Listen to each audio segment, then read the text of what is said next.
Jose മറീഞ്ഞോ, Zlatan Ibrahimovic രണ്ടുപേരും രണ്ട് കഥാപാത്രങ്ങളാണെന്ന് പ്രത്യേകം പറയേണ്ടതില്ലല്ലോ.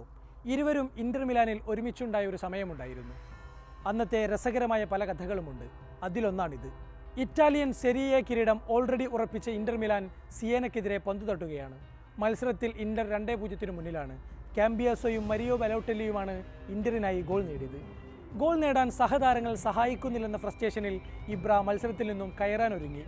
പലകുറി മൗറീഞ്ഞോയെ വിളിച്ച് തനിക്ക് സബ് വേണമെന്ന് ആവശ്യപ്പെട്ടു. പക്ഷേ മൗറീഞ്ഞോ ഇബ്രയ്ക്ക് ചെവി കൊടുത്തില്ല.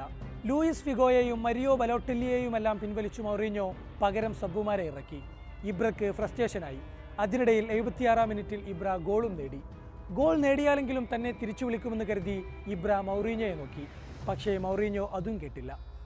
ഇബ്രക്കുള്ള മറുപടിയായി ഇന്റർ ഗോൾ കീപ്പർ ജൂലിയോ സെസാറിനെ വരെ ഒരു കാരണവുമില്ലാതെ മൗറീഞ്ഞോ സബ് ചെയ്തു. 90 മിനിറ്റും ഇബ്രയെ കളിപ്പിച്ച ശേഷം മാത്രമാണ് മൗറീഞ്ഞോ കളി അവസാനിപ്പിച്ചത്. എന്തായാലും മത്സരത്തിൽ നേടിയ ഒരൊറ്റ ഗോളിൻ്റെ ബലത്തിൽ ഇബ്ര ആ വർഷത്തെ സെരിയെ ഗോൾഡൻ ബൂട്ട് നേടി. വൈകാതെ സീസണിനൊടുവിൽ മൗറീഞ്ഞോ പറയുന്നത് കേൾക്കാതെ ഇബ്ര ഇന്റർ വിട്ട് ബൈസയിലേക്ക് പോയി. ഇറ്റലിയിലെ ഫുട്ബോൾ സ്ട്രെസ് ഉണ്ടാക്കുന്നുവെന്നായിരുന്നു അന്ന് ഇബ്ര പറഞ്ഞത്. കൂടാതെ ചാമ്പ്യൻസ് ലീഗ് ജയിക്കാൻ കൂടിയാണ് താൻ ബൈസയിലെത്തിയതെന്നാണ് അന്ന് ഇബ്ര പറഞ്ഞത്. വിധിയുടെ കളി എന്ന് പറയട്ടെ. തൊട്ടടുത്ത സീസണിൽ അതേ ബൈസയെ തന്നെ സെമിയിൽ മലർത്തിയടിച്ച് ഇന്റർ ചാമ്പ്യൻസ് ലീഗ് കിരീടം ചൂടി. പല വമ്പൻ ക്ലബ്ബുകൾക്കായി കളിച്ചിട്ടും ഇബ്ര കരിയറിൽ ഒരിക്കൽ പോലും ചാമ്പ്യൻസ് ലീഗ് വിജയിക്കുകയും ചെയ്തില്ല. ഇബ്രയും മൗറീഞ്ഞോയും ശത്രുക്കളായിരുന്നു എന്ന് ഇതുകൊണ്ട് അർത്ഥമില്ല. പരസ്പരമുള്ള ബഹുമാനം ഇരുവരും പലകുറി തുറന്നു പറഞ്ഞിരുന്നു.